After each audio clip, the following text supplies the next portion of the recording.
नमस्कार दोस्तों। तो दोस्तों कैसे हैं आप लोग। तो दोस्तों आज जो है हम लोग बात करेंगे समास के ऊपर। ओके। और जो है ऑलरेडी समास के ऊपर जो है मतलब एक वीडियो हम लोग डाल चुके हैं, उसमें द्वंद्व समास और द्विगु समास पे हम लोग जो है ऑलरेडी बात किए थे। ओके। तो आप लोग जो है वो वाला वीडियो नहीं देखे हैं तो वो वीडियो जरूर देख लें। ओके। और ये जो दो चैप्टर है दोस्तों, समास और जो है अलंकार, ओके, हिंदी का, इसमें थोड़ा सा आपको अच्छा से समझना पड़ेगा। ओके। इस मतलब जो है इसमें थोड़ा जल्दीबाजी करेंगे तो फिर क्या होगा कि बस हो गया, मतलब जो है एग्जाम में आपको बस कन्फ्यूजन तो रहेगा ही रहेगा। ओके। तो मतलब जो है इसलिए हम कर रहे हैं थोड़ा ये कि समाज का थोड़ा छोटा छोटा ला रहे हैं पार्ट कि आपको समझ में आए ज़्यादा और प्रैक्टिस भी। ओके। समास और जो है अलंकार के अलावा जितना भी है चैप्टर वो थोड़ा छोटा है और थोड़ा याद करने वाला ज़्यादा है। ओके। हाँ। और ये क्या है, समास क्या है कि थोड़ा समझने वाला है। ओके। समझ में आ जाएगा तो आप बस हो गया, मतलब जो है एग्जाम में अच्छा से बनेगा। ये भी अलंकार वाला भी थोड़ा समझने का चीज़ है। ओके। तो जो है आप लोग दोनों मतलब जो है दोनों चैप्टर को जो है अच्छा से समझ लीजिएगा। इसके अलावा जो भी है चैप्टर वो थोड़ा छोटा है और सब याद करने वाला चैप्टर है। ओके। तो आइए तो हम लोग समाज के ऊपर बात करें। और आप जो है अभी तक चैनल को सब्सक्राइब नहीं किए हैं तो ज़रूर सब्सक्राइब कर लीजिएगा दोस्तों। और यदि जो है वीडियो अच्छा लगेगा तो लाइक करिएगा और कमेंट्स भी करिएगा। ओके दोस्तों। और दोस्तों हम लोग जो है जी के क्विज भी ला रहे हैं, तो आप लोग जो है मतलब जो है उसमें भी पार्टिसिपेट कीजिए और जो है क्वेश्चन बनाइएगा और कमेंट्स करके ज़रूर बताइएगा कि आपको जो है कितना स्कोर आया। मतलब क्योंकि जो है एग्ज़ाम है तो सोच रहे हैं 20 क्वेश्चन 25 क्वेश्चन का पूरा, मतलब जैसे जो एग्ज़ाम में आता है क्वेश्चन मिक्स आता है वो जो है मतलब उस टाइप का दें। ओके। तो उस टाइप का भी हम डाल रहे हैं, तो जो है आप लोग बनाने का करिएगा कोशिश और जो है कमेंट्स करके ज़रूर बताइएगा कि सर जो मतलब जो है इतना सही हुआ इतना सही हुआ। ओके। हाँ। और करंट अफेयर्स का, कंप्यूटर का भी जो है मतलब 1-2 दिन में लाना स्टार्ट कर देंगे हम। ओके। और करंट अफेयर्स पे तो ला ही रहे हैं, जीके पे तो ऑलरेडी वीडियो मतलब आ ही रहा है, और टॉपिक वाइज भी फ्यूचर में लाने का कोशिश करेंगे। ओके। चलिए तो दोस्तों आज जो है ये हम लोग करेंगे बात, छोटा छोटा कर दें, बहुव्रीहि समास पे। ओके। बहुव्रीहि समास पे आज हम लोग बात करेंगे। दो समास पे हम लोग कर चुके हैं बात, द्वंद्व समास और द्विगु समास पे। ओके। तो जो है वो वाला भी वीडियो आप लोग देख लीजिए। ओके। समझ में आ जाएगा अच्छा से। तो दोस्तों ये क्या होता है, बहुव्रीहि समास क्या होता है कि इस समास में जो होता है कोई पद जो होता है प्रधान नहीं होता है। तो आपको इसमें क्या होता है कि बहुत सारे भाइयों को कन्फ्यूजन होता है कि इसमें ये मतलब है क्या। ओके। इसको समझने में थोड़ा परेशानी होता है ना। तो आप सिंपल सा भाषा में समझिए, हम लोग जैसे पिछला में किए थे बात भाई बहन। ओके। ये आपका था क्या, द्वंद्व समास था, है ना। मतलब भाई बहन जो है इसमें ई एक पद है ई एक पद है, दोनों पद क्या है, प्रधान है। मतलब इसमें अपने अपने में दोनों पद का क्या है, अस्तित्व है। इसका कुछ ना कुछ अर्थ निकलता है, इसको हम लोग जो है इग्नोर नहीं कर रहे हैं। ओके। भाई बहन से किसी और अर्थ नहीं निकल रहा है, भाई से भाई बहन से बहन अर्थ निकल रहा है। ओके। मतलब हम भाई को और बहन को एक करके कोई और पद हम नहीं निकाल रहे हैं। ओके। भाई बहन को अति हटा भी देंगे तो यदि कोई पद है माता पिता, समझिए ये मतलब जो है एक ही है। ओके। तो इसमें आपको दिख रहा है दो, माता और पिता दोनों क्या है, पद प्रधान है।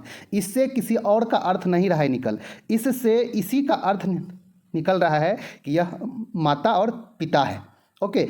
यानी इसमें दोनों, ये आपका क्या है, प्रधान है पद, मतलब इसका अर्थ अपने आप में निकल रहा है, ये इसका अर्थ छुपा हुआ नहीं है। समझ में आ रहा है। तो उसी तरह जो है यह इस समास में अर्थ छुपा हुआ होता है, पद प्रधान नहीं होता है। समझ में आया। तो उसी को कहते हैं बहुव्रीहि समास। इसमें क्या है कि जो दो शब्द हो, कुछ भी हो, वो किसी और का मतलब और क्या करे, इशारा करे। ओके। अब इसमें आप समझिए, आपको हम समझाते हैं। जैसे मतलब नहीं कहता है बेरहम, अरे यार कैसा इंसान हो, बेरहम इंसान है। यह बेरहम क्या है, यह अपने आप में कोई शब्द नहीं है। यह एक अर्थ निकालता है कि जिसके पास रहम ना हो, किसके पास, तो ऐसा कोई आदमी होगा या अनेकों आदमी होगा। ओके। जो मतलब जिसके पास क्या होगा, रहम नहीं होगा, वो कौन सा आदमी होगा, बेरहम आदमी होगा, है ना। यानी कि यह जो था बेरहम जो आदमी था, इसका अर्थ हुआ कि जिसके पास रहम ना हो, वो आपका क्या हो गया, बेरहम आदमी, है ना। तो यह किसी मतलब और के और क्या कर रहा है, इशारा कर रहा है कि जिसके पास रहम ना हो, किसके पास ना हो, तो बहुत सारा आदमी होगा उसके पास ना होगा रहम, बेरहम आदमी तो बहुत होता है, चंडाल लोग, है ना। तो बस आपको ये हम सिर्फ समझाने का भी प्रयास कर रहे हैं, ओके। हाँ, कि इसमें से बहु विधि जो होता है समास, उसमें कोई पद प्रधान नहीं होता है, ओके। और इससे किसी अन्य पदों की प्रधानता होती है, यह किसी अन्य पदों की ओर इशारा करता है, ओके। अब इस पद के बारे में आपको एग्जैक्ट पता हो या ना हो, उससे कोई मतलब नहीं है, ओके। अब आपको कहेगा कि बेरहम आदमी, मतलब जिसके पास रहम ना हो, तो वो कौन सा आदमी है, आप किसी एक आदमी को एग्जैक्ट नाम बता सकते हैं, नहीं ना। तो बस हो गया, ठीक है। आपको ये अर्थ सिर्फ निकालना है कि उस पद से किसी अन्य का अर्थ निकल रहा है कि नहीं, ओके। चलिए अब हम थोड़ा समझाने का आपको आगे एग्जाम्पल हम लोग थोड़ा अच्छा से आराम से देखें, ओके। हम समास के ऊपर वीडियो कंप्लीट देंगे कर, उसके अलावा जो है मतलब अलंकार में लगेगा, थोड़ा सा लगेगा टाइम, ओके। उसके बाद जो भी चैप्टर है बस देखना है और उसको जो है अच्छा से समझ के जो है रटना है सिर्फ, ओके। हाँ, अधिकतर चैप्टर सिर्फ समझने का है। आप ये कहावत मुहावरा में क्या समझिएगा, उसमें तो अधिक से अधिक, हाँ, आप देखिएगा थोड़ा समझ कर याद कर लीजिएगा, हाँ। मतलब चलो इस कहावत का अर्थ था ये, है ना।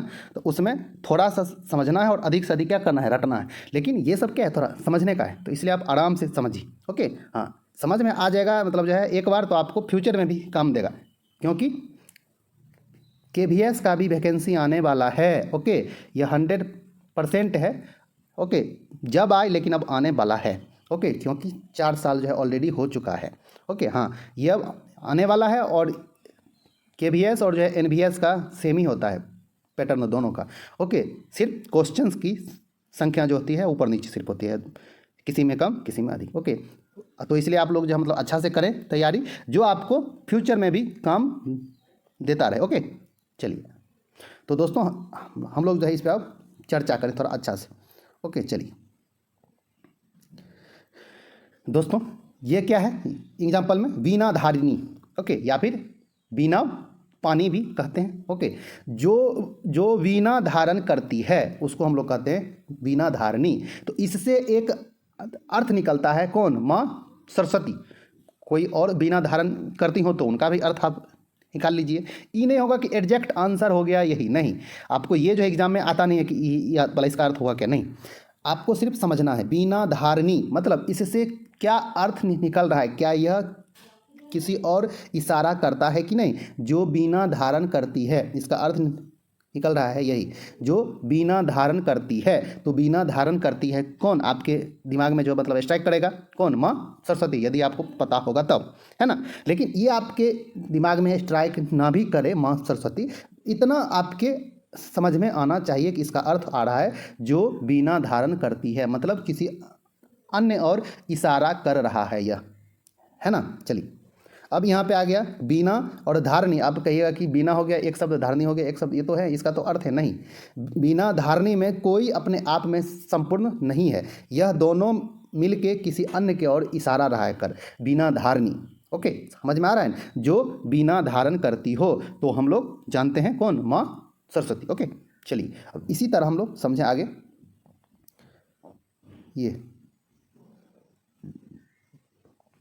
ये आपका क्या है दोस्तों, ये त्रिलोचन, कौन सा है, त्रिलोचन। तो इसका मतलब अर्थ क्या निकल रहा है दोस्तों, 3 लोचन हैं, जिसके लोचन का अर्थ होता है आँख, ओके। तो आप लोग थोड़ा ये मतलब पता है कि नहीं है, ओके। थोड़ा मतलब नहीं भी हो पता एग्जैक्ट तो आप समझ लीजिए, मतलब आता है ना लोचन का अर्थ क्या होता है, और है ना उस शब्द में आता है, तो उस शब्द में हम लोग भी देखेंगे करेंगे याद। लेकिन आपको इसका मतलब अर्थ ऐसे निकालना है, त्रिलोचन, 3 लोचन हैं जिसके, ओके। और हम लोग अब पीछे किए थे बात द्विगु का, द्विगु में आपको हम बताए थे कि जिसमें संख्यावाचक हो, तो आप बोलिएगा सर इसमें तो संख्यावाचक है, हाँ है।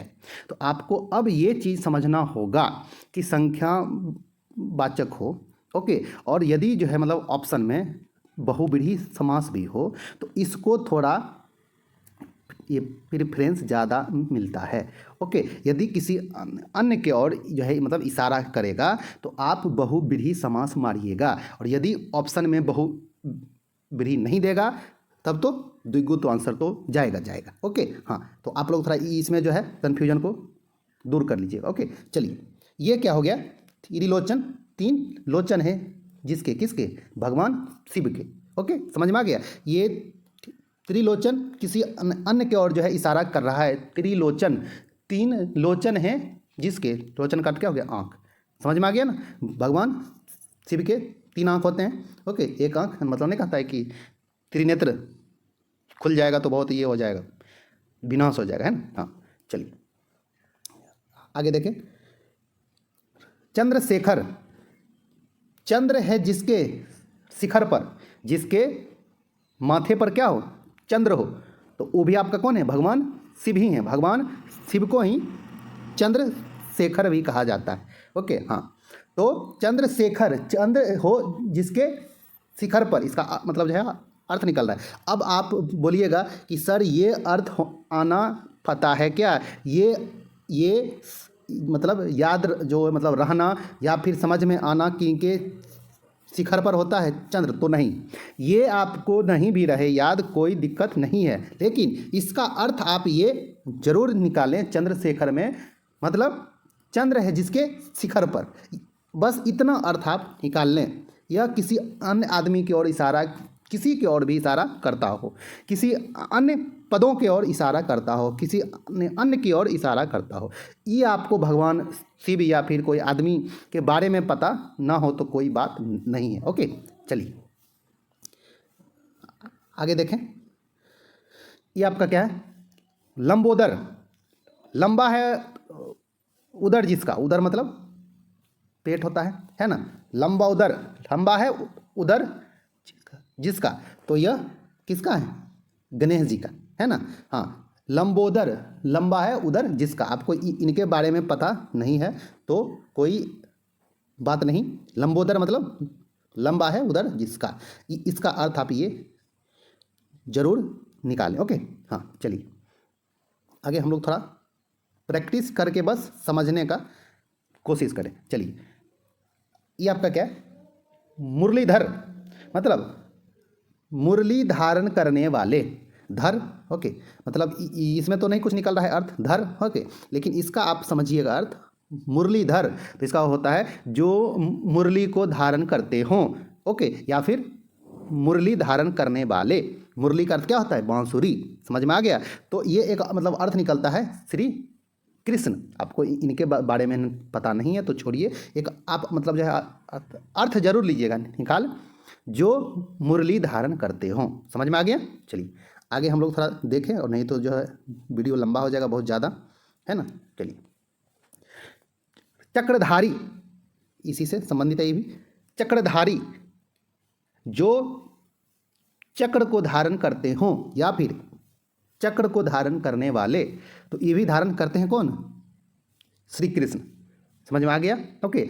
तो आप सिर्फ ये अर्थ निकालिएगा, ये आपको पता है तो अच्छी बात है, नहीं पता है तो कोई बात नहीं है, ओके। ये अर्थ सिर्फ आप निकाल लीजिएगा, आपको समझ में आ जाएगा, ओके। हाँ, लेकिन ये मतलब जो है अर्थ रहेगा पता, तो मतलब जो है अनेक शब्दों के लिए जो आता है ना, मतलब जैसे कि एक शब्द, तो उसमें आपको ये थोड़ा कम दे देगा। हाँ हाँ, मतलब कभी कभी आता है आपको एक जो है मतलब सेंटेंस देगा, उसके लिए कहेगा कि मतलब जो है एक शब्द लिखिए, ओके। तो कभी कभी हो मतलब जो है क्या होगा, मुरली को धारण करने वाले को क्या कहा जाता है, ओके, या फिर मुरलीधर, और नहीं तो ऑप्शन में दे दे कहीं श्री कृष्ण दे दे, ओके। हाँ, तो आपको जो है उसमें थोड़ा काम दे देगा, ओके।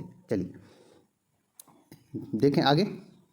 अब यह आपका क्या, हाँ, अब आप जो है इसमें समझिए, कला प्रिय, प्रिय, अब इसका अर्थ जो है निकल रहा है क्या, कला है प्रिय जिसके, जिसके मतलब जिसको कला ही अच्छा लगता है, मतलब नहीं कहता है कि रात दिन कला ही हो रहा है, कलह, झगड़ा, हंगामा, ओके, मतलब चैन से नहीं जी रहा है, कलह एकदम करता हो, और उसमें लगा दिया क्या, कलह प्रिय, मतलब उसको कलह भी अच्छा लगता हो।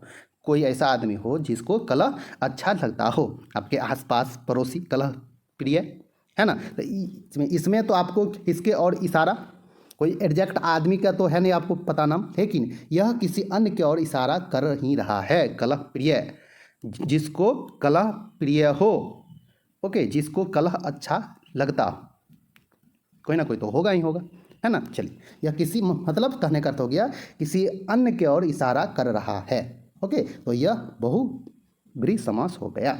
चलिए आगे देखें। अब हम इसके जो है मतलब उल्टा दे दिए हैं, कलह प्रिय के शांति प्रिय। शांति है प्रिय जिसके, मतलब वो जिसको शांति अच्छा लगता हो, कोई ना कोई तो आदमी तो होगा ही, यानी कि शांति प्रिय किसी अन्य की ओर इशारा कर रहा है, ओके। तो अब हम ये समझ रहे हैं कि आपको समझ में आ रही होगी, मतलब धीरे धीरे कांटा ऊपर होना स्टार्ट हो गया होगा। हाँ, अब समझ में आ रही है ना। आपको जो है इसी तरह समझाने का कोशिश करेंगे और आप समझिएगा, ओके। हाँ, बस जो चीज़, मतलब सिर्फ ये नहीं कि चलो भाई इसके ऊपर वीडियो डाल दो, हाँ अपना बस चलो, सिर्फ डालने का काम नहीं। वीडियो देने का अर्थ होता है कम ही आए, लेकिन ऐसा आए कि आपको समझ में आ जाए और जो एग्ज़ाम में मतलब हेल्प करे, ओके। हाँ, तो इस टाइप से हम थोड़ा प्रयास कर रहे हैं, ज़्यादा से ज़्यादा जो है वीडियो तो मतलब नहीं ला पा रहे हैं, ओके, लेकिन कोशिश करेंगे लाने का, ओके। चलिए, अतिथि, मतलब आने की तिथि मालूम नहीं हो जिसके, ओके, समझ में आ गया। मतलब अतिथि से किसी अन्य का बोध हो रहा है, जिसको आने की तिथि मालूम नहीं हो, उसको हम अतिथि कहते हैं, ओके। मतलब नहीं कहते कि अतिथि देवो भव, अतिथि जो है देवता के समान होते हैं, क्या है ना। तो अतिथि से अर्थ किसी अन्य की ओर इशारा करता है कि जिनके आने की तिथि कोई फिक्स ना हो, कभी भी आ सकते हैं ना। चलिए, तो बहुब्रीहि समास होता है वही जो किसी अन्य की ओर इशारा करता हो। चलिए, ये आपका क्या है, सिर कटा। अब इसका अर्थ क्या निकल रहा है, कटा है सिर जिसके, मतलब ऐसा कोई हो जिसका सर जो है वो कटा हो, उसका मुंडी कटा हो, है ना। यह किसी अन्य की ओर इशारा कर रहा है ना। तो यह आपका हो गया क्या, बहुब्रीहि समास हो गया, ओके। चलिए, अब ये क्या है, अधजल, आधा है जल जिसमें, अधजल, ओके, मतलब और एक कहावत भी है ना, तो अधजल गगरी छलकत जाए, है ना। मतलब आधा, उसका अर्थ होता है कि आधा ज्ञान होता है जिसमें वो मतलब जो है उड़ता खूब है, अधजल गगरी छलकत जाए, है ना। हाँ, कहावत मुहावरा में आता है, लोकोक्ति सब में, ओके। हाँ, तो हम लोग जो है वो सभी अच्छा से देखेंगे, ओके। तो लेकिन यहाँ पे अर्थ इसका क्या है, अधजल का अर्थ हो गया आधा है जल जिसमें, ओके। और उस कहावत में अर्थ होगा क्या, जिसमें आधा ज्ञान हो, है ना। हाँ, तो हम लोग वो भी अच्छा से समझेंगे। अध जल, आधा है जल जिसमें, या किसी अन्य की ओर इशारा कर रहा है, वह कोई गिलास हो, लोटा हो, बाल्टी हो, उसमें आधा जल हो, है ना। चलिए, ये आपका क्या है, अपुत्रा, नहीं है पुत्र जिसके, मतलब जिसको पुत्र नहीं हो उसको कहते हैं अपुत्रा। तो यह किसी अन्य की ओर इशारा कर रहा है, क्या, अपुत्रा जिसके पुत्र नहीं हो, ओके। चलिए आगे देखें, और शायद एक दो क्वेश्चन होगा, ओके, देख लेते हम लोग। बेरहम, जो है ये हम लोग शायद देख लिए हैं, ओ समझाए थे आपको, है ना। चलिए, बेरहम क्या है, नहीं है रहम जिसमें, ये तो कोई ना कोई तो आदमी तो होगा ही कि जिसमें रहम ना हो, किसी अन्य की ओर ये जो इशारा कर रहा है ना, समझ में आ गया ना। चलिए आगे, सपत्नीक, मतलब पत्नी है साथ जिसके, कोई ना कोई तो आदमी तो होगा ही, पत्नी जिसके साथ हो, मतलब सपत्नीक किसी अन्य की ओर इशारा कर रहा है, ओके, समझ में आ गया ना। चलिए आगे देखें, ये क्या है, सपरिवार, परिवार के साथ है जो परिवार के साथ हो उसको कहते हैं सपरिवार। मतलब नहीं कहता है कि सपरिवार निमंत्रण है। ओके, मतलब परिवार के साथ आपको, मतलब किसी आदमी को कहता है कि ए जी आपको सपरिवार निमंत्रण है, मतलब इस आदमी परिवार के साथ है, इसको कह रहा है आपके साथ जो भी परिवार है सबको निमंत्रण है। मतलब सपरिवार कहने का अर्थ हो गया कि जो परिवार के साथ हो। ओके, चलिए आगे देखें। जितेंद्रिया, जीती हो इंद्रियां जिसने इंद्रियां पे काबू पा लिया हो, इंद्रियां को जीत लिया हो, उसको हम जितेंद्रियां कहते हैं। जितेंद्रिया, ओके, जो इंद्रियों पर विजय प्राप्त कर ली हो, अपने आप पे उस पर उसको क्या हो, कंट्रोल हो। जो मतलब जो है इंद्रियां को जीत लेता है उस आदमी को अपने आप पे क्या होता है, कंट्रोल होता है। वो चाहेगा, मतलब जो चाहेगा जब सोचने को, खुश रहने को, जो वो एकदम मतलब जो है इंद्रियां उसके क्या रहेगा, बस में रहेगा। उसका दिमाग जो है इधर उधर भटकते नहीं रहेगा। ओके, हाँ, वो यदि पढ़ना चाहेगा तो एकदम कंटिन्यू पढ़ते रहेगा। वो जो चाहेगा जिस टाइम वह वही काम करेगा। उसको मतलब जो है इंद्रियां पर क्या है, विजय प्राप्त हो चुकी है। ओके, और ऐसा कम ही आदमी होता है ना। तो यह जितेंद्रियां किसी अन्य आदमी की ओर इशारा करता है, किसी अन्य की ओर इशारा कर रहा है। ओके, चलिए, तो दोस्तों जो है ये मतलब लास्ट था जितेंद्रियां। ओके, जो है आप लोग भी इंद्रियां पर विजय प्राप्त करने का कोशिश कीजिए। ओके, तो दोस्तों आपको समझ में यदि मतलब नहीं आया होगा तो रिपीट करके देख लीजिए। ओके, और अच्छे से समझ लीजिए द्वंद्व समास और द्विगु पर भी। ओके, और आपका जो है उपसर्ग प्रत्यय पर भी वीडियो डाल दी हैं, जो है अच्छा से वीडियो वो सब आप देख लीजिए। ओके, और जो है कंटिन्यू बने रहिए, जहाँ तक जो है मतलब हो पाए आपको हेल्प करने का कोशिश करेंगे। ओके, तो दोस्तों आपको जो है वीडियो अच्छा लगा होगा तो लाइक करें, कमेंट्स करें, और आप जो है अभी तक सब्सक्राइब नहीं किए हैं तो सब्सक्राइब भी कर लें। ओके, और जो है इसी तरह चैनल के साथ बने रहें। तो दोस्तों मिलते हैं एक अच्छा सा न्यू वीडियो में, तब तक के लिए नमस्कार, धन्यवाद दोस्तों।